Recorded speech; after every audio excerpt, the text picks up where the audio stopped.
Welcome to the Italian Wine Podcast. This episode is brought to you by Vinitaly International Academy, announcing the 24th of our Italian Wine Ambassador courses to be held in London, Austria, and Hong Kong from the 27th to the 29th of July. Are you up for the challenge of this demanding course? Do you want to be the next Italian Wine Ambassador? Learn more and apply now at vinitalyinternational.com.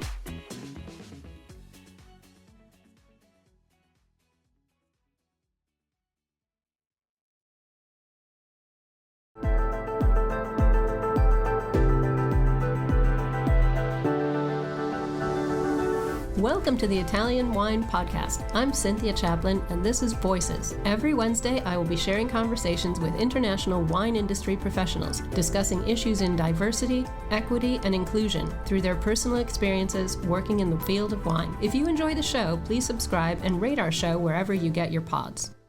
Welcome to Voices, everybody. This is Cynthia Chaplin, and today I have Jason Mikami from Mikami Wines in Lodi, California. The Mikami family have been growing grapes in California since 1896, when the first generation immigrated from Japan to California. And Jason is something of a modern-day Renaissance man. He runs his family's 123-year-old business, but he also has a second life as the head of efficiency and site reliability engineering for the global transportation giant Uber. So Jason holds a lot of very high-tech degrees and Asian language degrees from very reputable schools in California. I won't name them since I am not supposed to be plugging anybody on my show. But I really want to welcome Jason today. Thanks for giving us your time. Thank you very much for having me. I'm very excited to be here. Great. Well, it's a pleasure. It's not often I get to talk to a third generation grape grower from Lodi. Your vineyards were bought in the 1940s by your grandfather.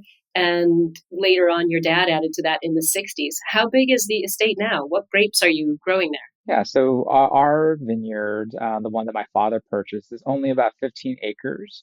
But on that 15 acres, we grow Zinfandel, Petit Syrah, and recently we added very classic Rhone varietals, Grenache, Syrah, and Mourvedre. Ah, great. Today we produce Zinfandel and Petit Syrah and a dry rosé of Zinfandel.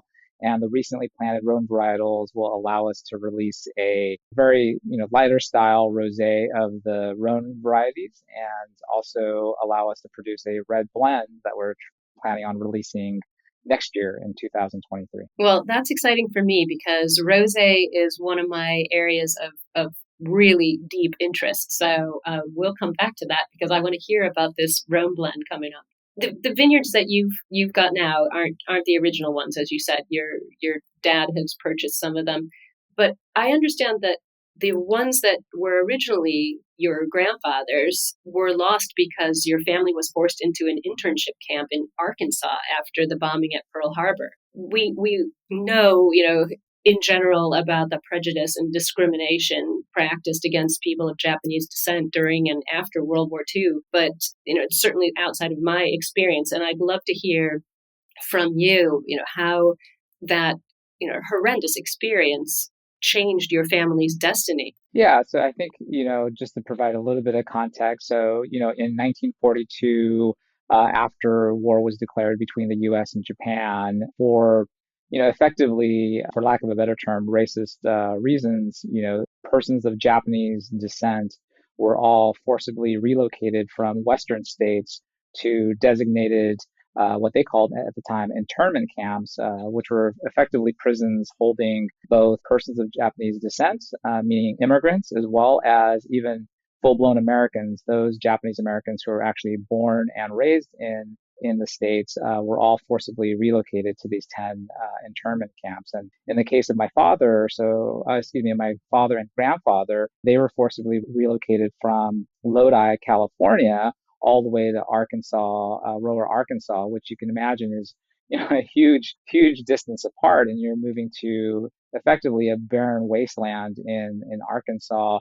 And, the reasoning at the time was really around, the potential threat of, Japanese or Japanese Americans having some sort of allegiance back towards Japan, which, over the course of the war and the internment camps, there was never any sort of uprising or, acts of unpatriotic acts by the Japanese Americans during that time. And so for my father and grandfather, they had to effectively, sell everything that they had in 1942, whether that would be land, property, cars, etc., and took, roughly two suitcases per person onto these trains that eventually took them to Arkansas. And for my grandfather and father, it wasn't until 1945 when the war ended where they were released from the internment camps. And in my family's case, they decided to go back to Lodi and again restart their life in the grape business. And it was around that time that my grandfather purchased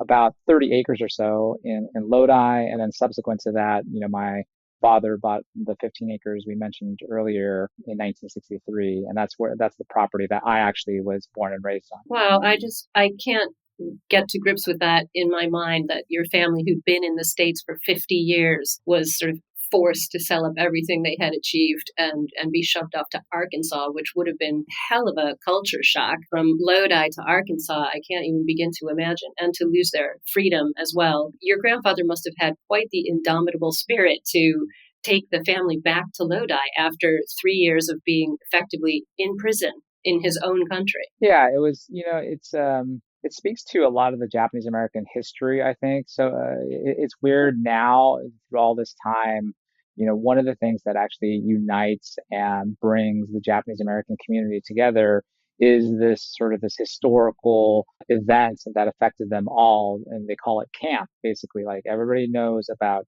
camp and how people had to basically recover from it and move on with their lives and actually overcome it. And so it's funny. There's a Japanese phrase. You can either call it shikataganai or shoganai. It basically means you can't do anything about it. You just have to overcome, and you have to be able to surpass that bump in the road. It's amazing. I'm so inspired by the ability to just keep going on after something, and calling it camp is quite. I think that also speaks to the spirit of just wanting to move on, because of course most people's experience of the word camp involves log cabins and sleeping bags and bonfires and marshmallows, not prison. That's right. So I'm so impressed. It must have been the most Herculean task to sort of rebuild and not be consumed by anger. So your dad, how old was your dad when they moved back to Lodi in 1945? He would have been 25 at the time. So still a really young man. It's quite the powerful family history. And for our family, what's interesting is that because of my mom's story, I actually sort of have heard stories about both sides of the war in terms of the Japanese history on regarding this, because my mom, who actually is from Japan, she was in Hiroshima at the time of the war. So she actually was one of the atomic bomb survivors. And so on my mom's side, she would tell me stories of how, she heard the actual air raid sirens for the plane that eventually dropped the first A bomb. And she was on the second story of her house, and she turned around from the window, and all of a sudden, flash of lights, and then she's basically on the ground floor with rubble all on top of her from her house. And, she's injured and burned, but then, has to try and go find her parents. And she's seeing the massive devastation of a, nuclear bomb, and seeing, effectively the Walking Dead, as people are burned severely, but still able to walk for a short period of time. And just the amount of, as you can imagine, crazy scenes of death and despair after the atomic bomb. And so that's happening on, the left side of the Pacific Ocean. And then on the right side of the Pacific Ocean, right, my father's side of the family is in prison, basically. So it's a pretty crazy crazy family history. I can't even begin to imagine, literally for your mom to have experienced that and to, be able to speak to you about it. And then also, so what took your mother to America? Because, it would have been very human of her to hate America. Yeah, it's interesting. So effectively, although not quite exactly, but she was effectively a picture bride in the sense that it was an arranged marriage for my father. So my father's parents, my grandfather, right? He was from Japan, and so he wanted to find a Japanese bride for his son, and so there was this arranged marriage with my mom, and you're absolutely right. My mom had visions of, oh, this is America. It's a great country. My mom was very much into sort of Japanese arts. And so she wanted to come to the United States and actually teach Japanese arts, which she eventually did. But she had somewhat the idea that especially California was going to be this great, busy place, etc. And so she wanted that experience for herself. But her father was just like you said, he was adamant that she should not actually go to the States because this was the country that, effectively killed one of his sons because during the A bomb, one of my mom's brothers was killed. And so father was against it. Mother was okay. And my mom thought that this would be a good opportunity. So she ended up coming to the States, and kind of sadly for her, she didn't realize that she was going to Lodi,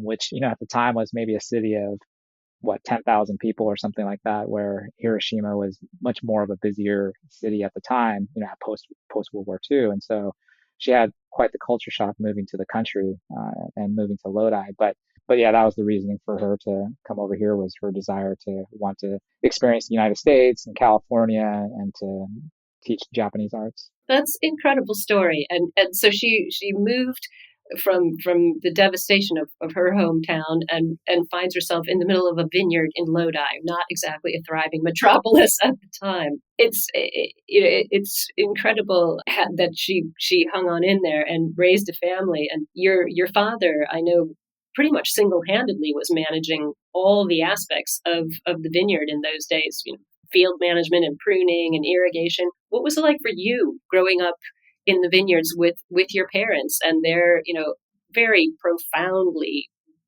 moving backstory? It's funny, as a child, you typically hate whatever your parents are doing, right? And so that's pretty much the case with me as well. I remember my dad trying to wake me up to either, start pruning or, walking during those days, you didn't have drip irrigation systems. You had ditches that you would, make with your tractor, and you had to actually walk the vineyard, almost effectively every day to see how the irrigation was going. And so, he would drag me to go check on the irrigation during the day and in the afternoons. And so what's funny though is obviously through all of those experiences, I learned a lot as it relates to grape growing just through osmosis, right? Just not necessarily him explicitly teaching me. It was more just learning as I watched my father take care of the vineyard. And so, that proved to be really critical for me when, in the late 90s, early 2000s, when my father was, getting pretty old and was unable to really take care of the vineyard anymore. It was my turn to figure out kind of what to do. And it's really around that point in time where I thought, once my dad passes on, that, I would want to actually devote some of the fruit from our family vineyard to our own wines. And that's really when we started to make our current wines under our family label, which was, right around 2005, 2005 is when we replanted the vineyard, and in 2008 was our first vintage of our wine. That is such an Italian story, Jason. I have to say, there are so many times that I've been talking to producers in Italy where the story is, I couldn't stand my father's vineyard. I couldn't stand the wines he made. All I wanted to do was get away and do something else. And then there's that siren call back to the vineyards later on. But, you're a tech guy. Before this whole winery thing happened, you're a tech guy. You've got a gigantic job with Uber. You've delivered all kinds of technologies, mobile video, cloud storage systems. How do you balance these two extremely different jobs of your, agricultural life in Lodi, where you're making wines now, and your whole tech side of your life? Do you ever see your family?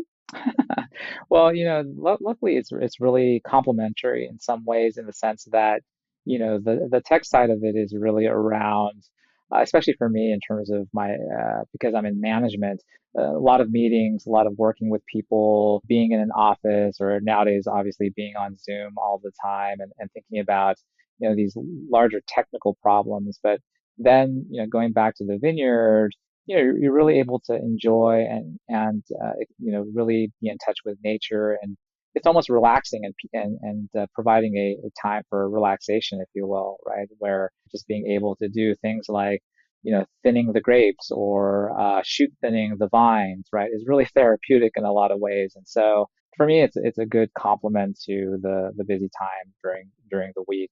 I will also say that, you know, part of the reason why I'm so focused on the vineyard is just like we were talking about earlier with my father and my mom.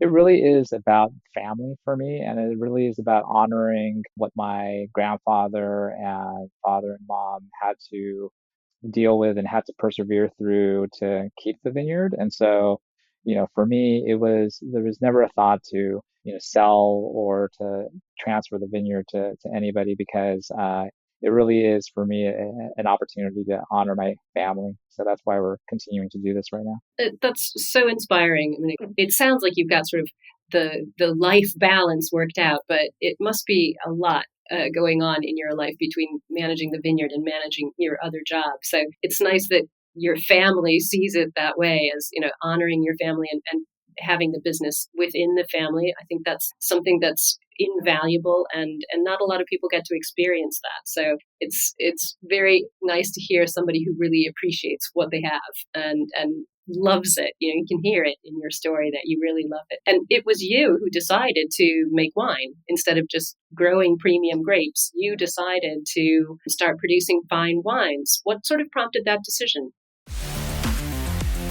Italian Wine Podcast, brought to you by Mama Jumbo Shrimp. So I think part of it was economically. If you think about 15 acres of wine grapes, it's not a lot of revenue just from 15 acres of grapes. And so, if we were going to continue producing the grapes, I really wanted to try something different from what my father did. So, going back a little bit, growing up on the vineyard, we were pretty poor. I mean, 15 acres only produces so much tonnage, right? And so you don't really have the economies of scale to produce a ton of revenue. And so, or excuse me, produce a lot of profits because it's such a small amount of revenue. And so, in order for me to make it a little bit more worthwhile, but also to, again, honor my family, I wanted to produce the wines. It was something that I thought would be a way to give people more exposure to the fact that, hey, there are, Asians or Japanese Americans in this case that are actually still in the agricultural business. And if you look at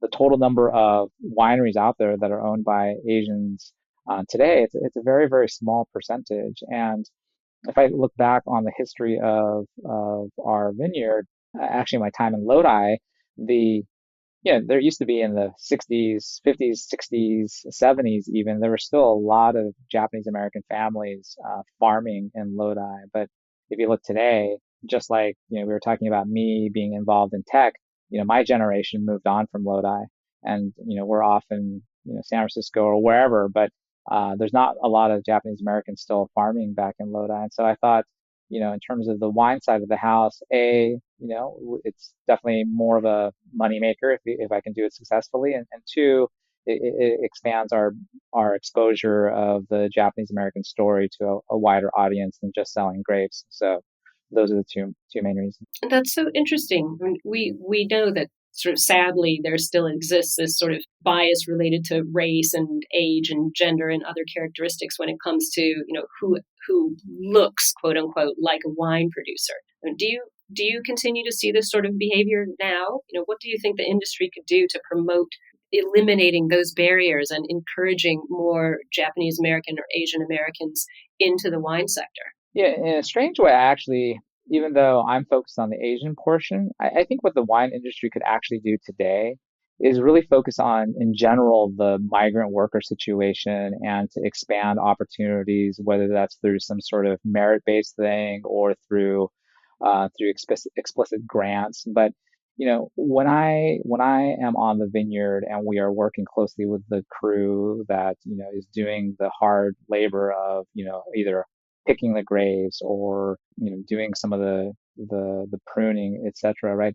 these are typically folks, in California today, it's Hispanics or Latin Americans that are doing all of that hard work. And it wasn't too long ago where all of that work was being done by folks like my dad and my grandfather, right? And so if the wine industry can do anything about it, it would be to remove the bias and sort of the the approach towards the migrant farm workers, and to figure out how those folks can be more participatory in the wine side, in the ownership side, to be able to allow them to have the opportunities that I have, right? And in many ways, it starts with land ownership, right? And so figuring out how you can provide the opportunities for these immigrants and the children of these immigrants to kind of have these opportunities would be the place to start. That's such a good point.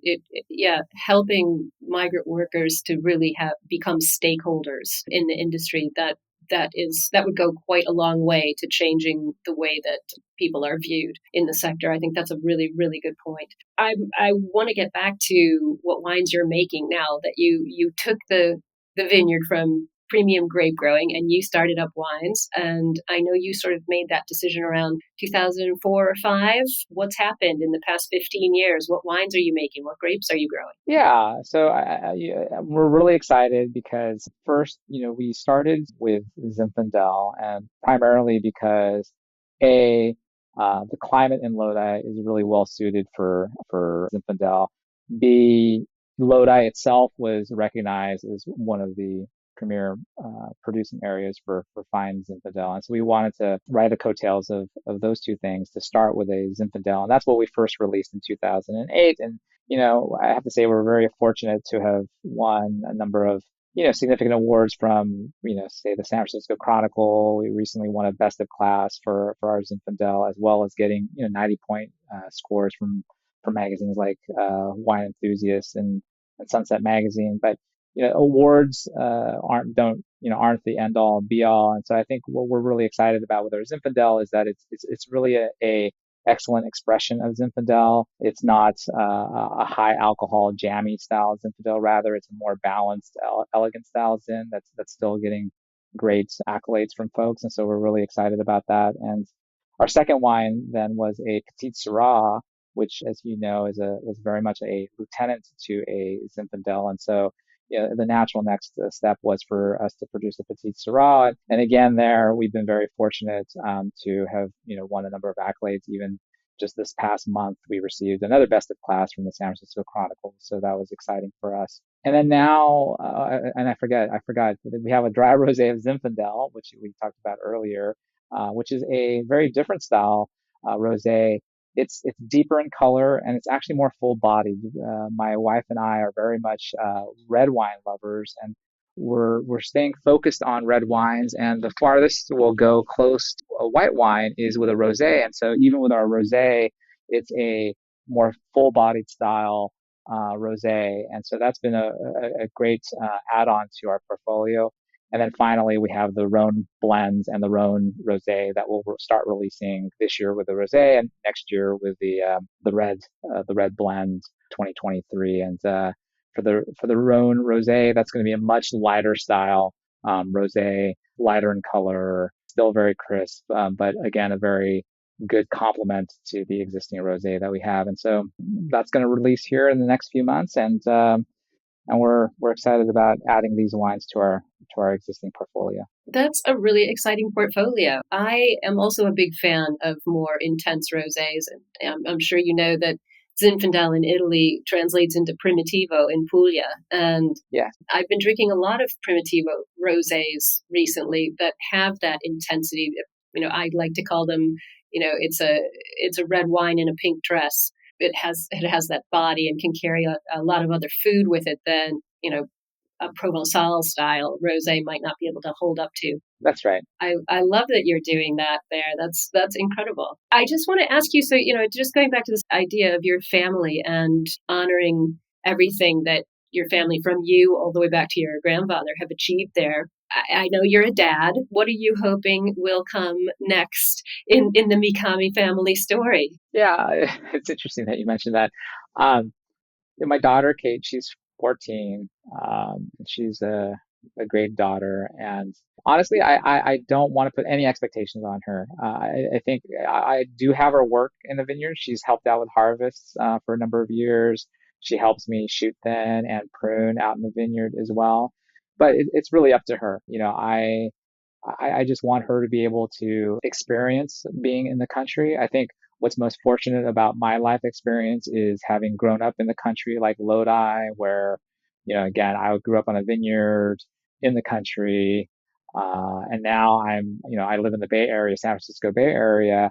And so I get to experience both lives, living in the city, living in the country. And so my hope is that she can experience that to some degree, and then she can decide for herself if she wants to carry on this tradition. But it's really up to her.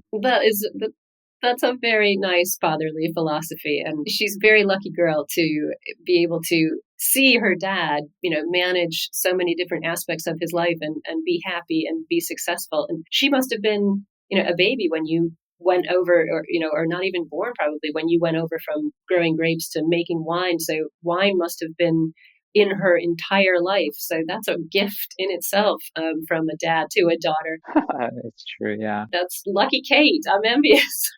Yeah, no, it is fun. It is fun. She, I guess the one thing I will ask her, we do ask her to do this. I want her to try more fruits and, so that she can be if she wanted to, a sommelier later in life. Because it's funny, when she was a baby, you're gonna laugh at this. When she was a baby, maybe 3 years old, 4 years old, I would blindfold her and I would put like limes and lemons and other smells under her nose to have her guess what they were, and she got really good at it. So I think that she from a young age she developed her nose, so maybe that'll give her the opportunity to be a sommelier one day. I absolutely love that. You're probably, you're looking at a huge amount of money when she decides she wants to go for her Master of Wine. It'll be all your fault. I've got 6 kids, so I know about having kids around wine and encouraging them to smell things and taste things and talk about it. You have 6 kids? I do indeed. They're all grown up. Wow. Oh my gosh. But they all drink wine, so it does work, and including them and making them feel like they're part of it and part of my life, and seeing how much I love it, and having to carry my wine books around from wherever I had holed myself up to study for something. They all appreciate it now, so I'm sure Kate will too. But watch out what you wish for, because you might find that she takes it all the way to the end if she's that talented at that young of an age. That's fantastic. Oh my gosh, you're scaring me now, but I'll keep that in mind. No, it's all to enjoy. Every bit of it is to enjoy, and don't show fear. That's crucial. Never show fear. Well, before I let you go today, Jason, I have to ask my famous final question for all my guests, especially my wine producing guests. What is your favorite Italian wine? And you can't say Primitivo. Oh my goodness. Oh my goodness, you're really putting me on the spot here. I love to put people on the spot. I'm trying to think. So one thing that is memorable for me is that my wife and I went to Italy as part of our honeymoon many, many years ago. And I remember. Excellent choice. And I remember our last night, one of our last nights in Italy, I believe it was a Rifosco. Oh, yes. And it was served chilled. Yes, absolutely. And that really stood out in our minds. It was really excellent with what we were eating at the time, but to have this red wine fully chilled and served to us was really a unique experience for us back then. And so that is what really stands out in my memories here. Oh, well, kudos to you for coming up with an obscure grape and a great story. That's fantastic. Anybody can say Brunello, but Rifosco does not come up often in this question. So that's fantastic. I'm so glad you shared that with us. Thank you so much. And thank you so much for coming on today. It's been a pleasure talking to you. And I know our listeners will be really fascinated by your family's history and what you're doing now with your vineyard and your new wines. I'm excited to keep my eye on them. I know you only produce them in really small batches, which stinks for me because I'm sure they're not going to get over here, but I will have to come to California and test them out with you. Oh, that would be great. And thank you for having me. This was really a lot of fun to talk about our family history and our wine. So thank you very much. You're welcome. You're welcome. Thanks for listening to this episode of Italian Wine Podcast, brought to you by Vinitaly Academy, home of the gold standard of Italian wine education. Do you want to be the next ambassador? Apply online at vinitalyinternational.com for courses in London, Austria, and Hong Kong, the 27th to the 29th of July. Remember to subscribe and like Italian Wine Podcast, and catch us on SoundCloud, Spotify, and wherever you get your pods. You can also find our entire back catalog of episodes at italianwinepodcast.com. Hi guys, I'm Joy Livingston and I am the producer of the Italian Wine Podcast. Thank you for listening. We are the only wine podcast that has been doing a daily show since the pandemic began. This is a labor of love and we are committed to bringing you free content every day. Of course, this takes time and effort, not to mention the cost of equipment, production, and editing. We would be grateful for your donations, suggestions, requests, and ideas. For more information on how to get in touch, go to italianwinepodcast.com.